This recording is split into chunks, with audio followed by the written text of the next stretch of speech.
ఉన్న బంగారాన్ని విడిపించి ఆ రోజు ఆన్లైన్ రేటుకే మేము కొంటాం. Sharma gold company. రమగారు, వస్తువు వినియోగం సాధారణంగా మనం ఏమనుకుంటాము, ఏదైనా బాగోలేదు, పనికి రాదు అనుకుంటే దాన్ని తీసేసేయండి, అంటే ఇంట్లో డంప్ని ఎక్కువ ఉంచుకోవద్దు, ఎప్పటికప్పుడు క్లీన్గా ఉంచుకోవాలి అని ఫీల్ అవుతూ ఉంటాం కదా. కానీ అన్ని వస్తువులు అంటే ఇప్పుడు పడకపోవచ్చు, కొన్ని రోజుల తర్వాత ఆ వస్తువుతో మనకి ఏదైనా ఒక ఉపయోగం రావచ్చు. అలా పడేసుకుంటూ పోలేం కదా అనేది ఒక క్వశ్చన్. అన్ని వస్తువులు అసలు పడేయొచ్చా? కొన్ని పడేయకూడదు, మనకు ఉపయోగం ఉన్నా లేకపోయినా ఇంట్లో ఉంచుకోవాలంటే సెంటిమెంటల్గా ఆలోచించే తత్వం కూడా ఒకటి ఉంటుంది. ఏమంటే ఎన్ని వస్తువులు టీవీ కొంచెం కొత్త వెర్షన్ రాగానే ఇది తీసేస్తాం కదా. ఫోన్లు 2 ఏళ్ళు అయ్యేసరికి అవి స్లో అయిపోతాయి, పారేస్తాం. ల్యాప్టాప్లు 3 ఏళ్ళు అయ్యేసరికి స్లో అయిపోతుంది, పారేస్తాం. పారేసి ఇవన్నీ ఎక్కడికి వెళ్తాయి? పారేసాక వీటిని పారేయాలి. ఇక మనం బట్టలు, ప్లాస్టిక్ వస్తువులు, గాజు సామాన్లు, ఇంట్లో వాడుకునే వస్తువులు, కర్టెన్లు, దుప్పట్లు, చెప్పులు, బూట్లు అన్నీ పారేసేవే. పాడవవు కానీ పాతవైతాయి, పడేయాల్సి వస్తుందంటే నీకు నచ్చదు అది వాడడం. అది ఎవరు వాడుకుంటారో వాళ్ళకి ఇవ్వడం, అది ఈజీ మెథడ్ కదా. వస్తు వినియోగం ఇదివరకటికి ఇప్పటికీ ఎక్కడ తేడా వచ్చిందంటే, ఇదివరకు ఇంత బజార్ లేదు, ఇంత కొనుక్కునే అవకాశాలు లేవు, జనం దగ్గర ఇంత డబ్బు లేదు, స్పెండ్ చేయడానికి కాకపోతే ఇంకెందుకు అనే ఆలోచన ధోరణి ఇది వరకు లేదు. వెనక్కి పెట్టి బంగారము, తర్వాత ఏమో ఇళ్ళు, వాకిళ్ళు, పొలాలు కొనుక్కునేవాళ్ళు. ఇప్పుడు మన దగ్గర ఉన్న డబ్బులకి బంగారం రాదు, ఇళ్ళు వాకిళ్ళు రావు. బట్టలు వస్తాయి, చిన్నవి పన్నవి ఎలక్ట్రానిక్ గూడ్స్ వస్తాయి, తాత్కాలిక అవసరాలకి పనులకి యూజ్ అవుతాయి. అందుకని మనం అవి కొనుక్కుంటూ ఉంటాం. ఒక ఇంట్లో 2 AC 3 AC ఇస్త్రీ బాక్సులు, 2 వాషింగ్ మెషిన్లు, 3 AC టీవీలు, పిల్లలుంటే అవి 3 ఏళ్ల పిల్లాడికి ఒక సైకిలు, 6 ఏళ్ల పిల్లాడికి ఒక సైకిలు, 10 ఏళ్ల పిల్లాడికి ఒక సైకిలు, నాన్నకి ఇంకో సైకిలు, అమ్మకి ఇంట్లో తొక్కుకోవడానికి కూడా ఒక సైకిలు, అలా కనపడుతూ ఉంటాయి. ఇదంతా రద్దే కదా. చివరికి అదే పోతుంది. ఎందుకు ఒక ఏడాది పోతే పిల్లాడు పెద్దవాడు అయిపోతాడు అని అనిపించదు. అందువాడు చిన్నపిల్లాడు సైకిల్ తొక్కుతున్నాడు, మనకు మాత్రం వద్దా అనిపిస్తుంది. ఎక్కడైనా కనపడితే పిల్లాడు పరిగెత్తుకుంటూ వెళ్ళి సైకిల్ మీద ఎక్కుతాడు, దాన్ని సరదా కోసం తెస్తాం. కొన్నాళ్ళకి పాత పడుతుంది, ఎవరికి ఇవ్వలేము, పారేయలేము, ఇంట్లో పక్కన పెడుతూ ఉంటాం. పిల్లల ఆట బొమ్మలు, పిల్లల వస్తువుల మీద ఎంత భ్రమ ఉందో జయ. ఇప్పుడు ఎంత ఎనర్జీయో, ఎంత డబ్బు దండగో, ఎంత వేస్టో, అసలు భూమిలో కలవు ఒక్క వస్తువు కూడా. కష్టసాధ్యమైన సంగతి. అయితే ఇప్పుడు బట్టల సంగతి చూద్దాం. ఇది వరకు ఓ పాత చీర ఉంటే, పాత చీర కట్టుకున్నాక చీర పాత పడితే పిల్లలకు ఉయ్యాలేయచ్చు, నడుం కింద వేసుకోవచ్చు, ఎక్కడైనా వేసుకోవచ్చు, లేకపోతే కాస్త కప్పుకోవచ్చు, 3-4 చీరలు కలిపి ఒక బొంత కుట్టచ్చు, ఏవో బోల్డ్ చేసేవాళ్ళు. ఇప్పుడు అసలు చాలా చీరలు ఎందుకు పనికిరాదు, దాంతో తడి పీల్చదు, ఏ పిల్లాడికి ఉయ్యాల వేయలేము, కూడా పనికిరాదు. పనికిరాని చీరలు మన బీరువా తెరిస్తే మనకే కనపడతాయి బోల్డ్. ఆ కూడా 4-5 సార్లు కట్టుకోవడానికి కనిపిస్తుంది. మళ్ళీ రేట్ ఏం తక్కువ ఉండదు. అవునండి, రేటు తక్కువ ఉండదు. పాతకాలపు బట్టలు అవి ఏదో భలే హాయిగా ఉండేవి, మెత్తగా. నేను అదే గుర్తు చేసుకుంటుంటా, మా నాయనమ్మ చీర గుర్తొస్తుంది. మా నాయనమ్మ గారి దగ్గర ఉన్న ఒక పట్టు చీర, నాయనమ్మ పోయే 86లో పోయినట్టున్నారు. నేను ఇప్పటికీ మడి కట్టుకుంటున్నాను ఆ చీర. అబ్బా, క్వాలిటీ. మడికి నా దసరా మడి వంటకి మా నాయనమ్మ పర్పుల్ కలర్, వైలెట్ కలర్ పట్టు చీరే. అక్కడక్కడ 2-3 చిరుగులు పడ్డాయి, నా మడికి ఏమీ ఇబ్బంది లేదని భావించేస్తాను. నేను మడిలో ఉండగా ఎవరితో చూడండి, ఎవరినో మాట్లాడి బయటకు వెళ్ళను కాబట్టి ఓకే, అంత పాతది. ఇప్పుడు నేను కొనుక్కునే పట్టు చీర 10,000 రూపాయల చీర అయినా సరే 2 సార్లు తడవంగానే దాని మొత్తం జీవితం అంతా నీళ్ళలోకి వెళ్ళిపోతుంది. దాని 10,000 లైఫ్ నీటిలో ఉంటుంది అంతే, దాంట్లో ఏముండదు. ప్రపంచం అలా పోతుంది. వస్తు వినియోగం చాలా కేర్ఫుల్గా చేయాలి. కొన్ని విషయాల్లో మనం ఈ వస్తువు ఇవాళ కొనకపోయినా నష్టం లేదు, దీన్ని ఇంకొక 4 రోజులు వాడుకోవచ్చు, అలా భావించే వస్తువుని కొనుక్కోవాలి. ఇప్పుడు ఈ బోల్డని ఫ్యాక్టరీలు ఉన్నాయి, కంపెనీలు ఉన్నాయి, వీళ్ళందరూ ఏం చేస్తారండి మనం కొనుక్కోకపోతే? మొన్న కూడా ఒకళ్ళు నన్ను అడిగారు, ఇట్లా మీరు షాపింగ్ చేయొద్దు అంటారు, మరి వీళ్ళంతా ఏమైపోవాలి అని. వాళ్ళ సంగతి పక్కన పెట్టు, నువ్వేమైపోతావు? భూమి ఇదేమైపోతుంది? ఇదే కదా రేపొద్దున మన జీవితాల కాలవాలం. మన పిల్ల జల్ల, మన మనవలు ముని మనవలు మనకలాగా అయినా బతికుండాలి కదా. మనలాగా 60 సంవత్సరాలు వచ్చేదాకా హెల్దీగా శుభ్రంగా ఉండాలా వద్దా?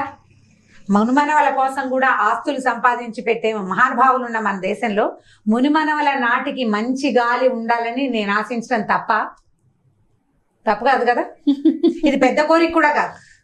నువ్వు అందరి పొట్టలు కొట్టి ప్రతి వాడి జీవితము పాడు చేసి నీకు అందుబాటులోకి వచ్చిన ప్రతిదీ లాక్కుని గ్రాప్ చేసి 30 తరాల వరకు సరిపోయే సంపదని సంపాదిస్తున్న ప్రజలున్న దేశం మంది. ఇప్పుడు ప్రపంచమే అలా ఉంది. అసలు మన మనవల్నే మనం చూస్తామో చూడమో మనకు తెలీదు, రేపు చూస్తామో లేదో తెలీదు. అయినా డబ్బులు పోగు చేయటం మనం. ఆరోగ్యాన్ని పోగు చేయండి. ప్రపంచానికి మంచి గాలి వెలుతురు కావాలని ఆలోచించండి.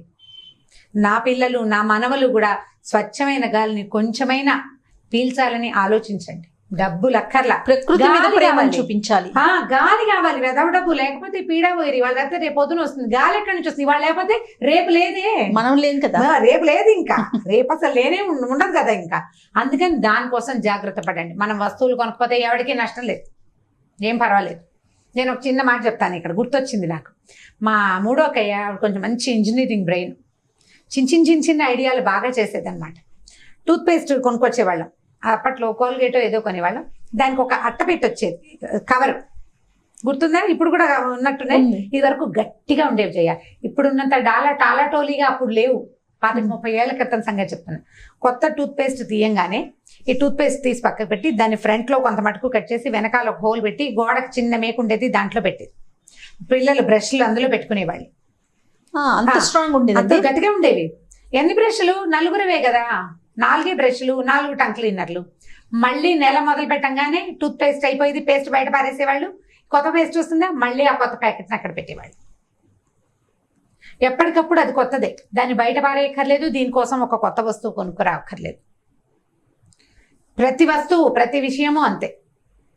బాత్రూంలో ఇప్పుడు మనం బోల్డ్ అని సోప్ కేసులు అవి కనపడుతుంటాయి సబ్బు పెట్టుకోవడానికి. ఈ పిల్లలు కూల్ డ్రింకులు తాగితే అవి వాడు మా అక్కయ్య గారు పట్టుకొచ్చేవాడు మూతలు. ఒక 2 మూతల్ని సబ్బు కింద అంటించి పెట్టేది మా అక్కయ్య, సింక్ మీద పెట్టుకోవడానికి. సబ్బు కింద కంటదు, తడి వెంటనే పోతుంది, అది కింద అతుక్కోదు. Soap case కొనక్కర్లేదు. కేసులో ఉన్న ఏమిటి డిఫరెన్స్? సోప్ కేసు నీకు స్టైల్గా ఉంటుంది, అదే కదా ఉపయోగం. కొన్నాళ్ళకి కేసు అంతా మురిగ్గా అవుతుంది, దరిద్రంగా ఉందనేది పారేసి ఇంకో కొత్తది కనిపిస్తుంది మనకి రంగు, అది కొనుక్కొస్తాం. కొనుక్కు రావద్దు.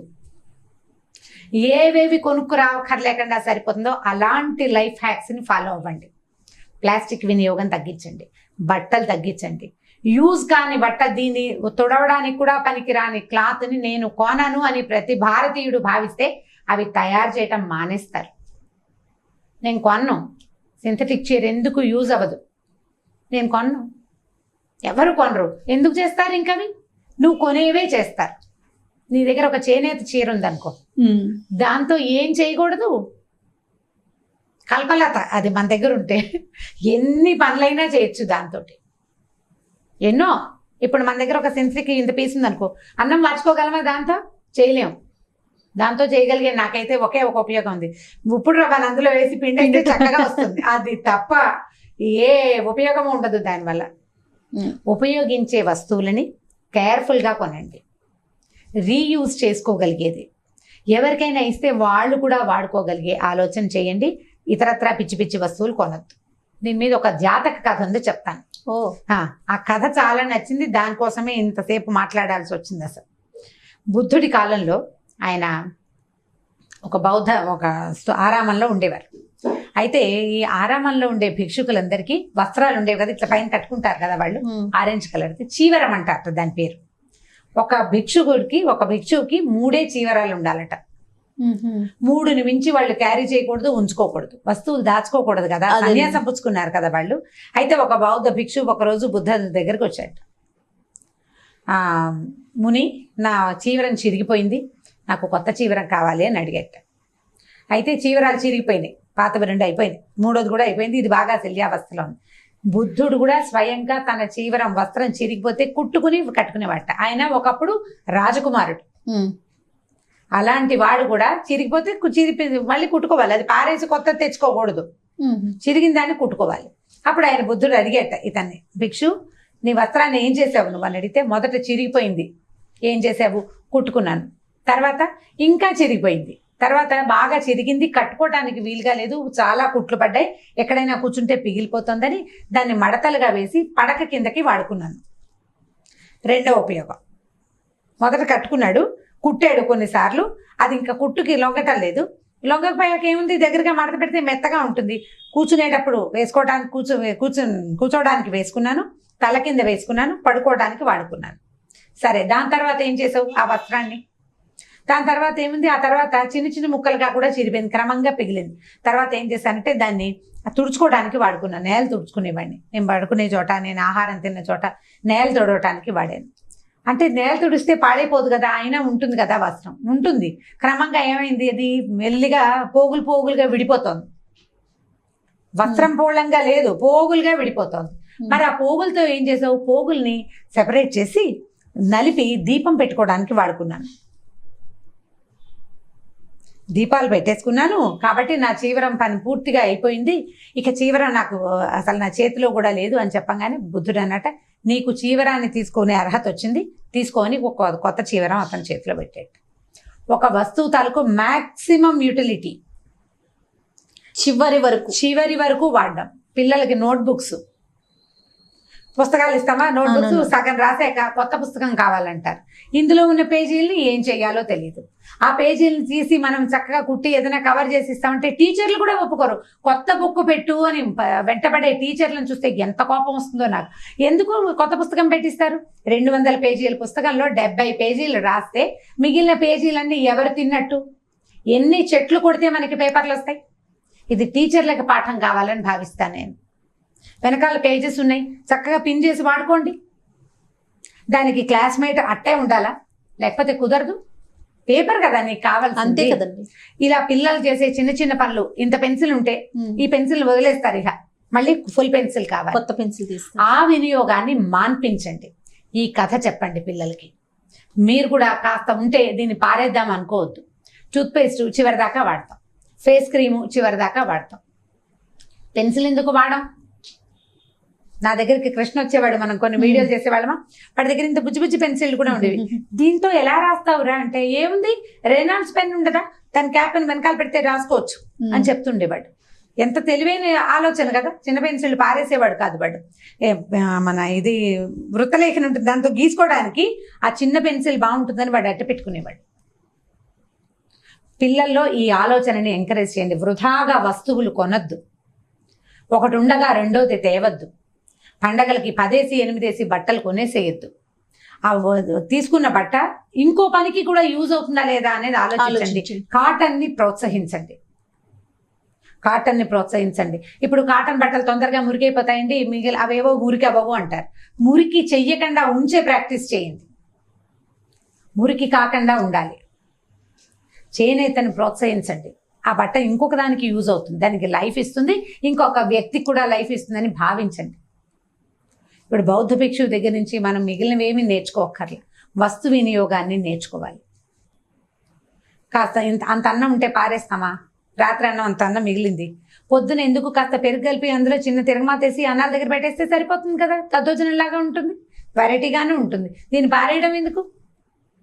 ఇంత పప్పు మిగిలింది, ఒక గోధుమ పిండిలో పెట్టేసేయండి, చిన్న పరోటాలాగా వత్తేయండి. తెలియని కూడా తెలియదు, అది రాత్రి పప్పు అని నువ్వు చెప్తే తప్ప. పారేయద్దు. పారేయాల్సిన వస్తువుల్ని కొనకండి.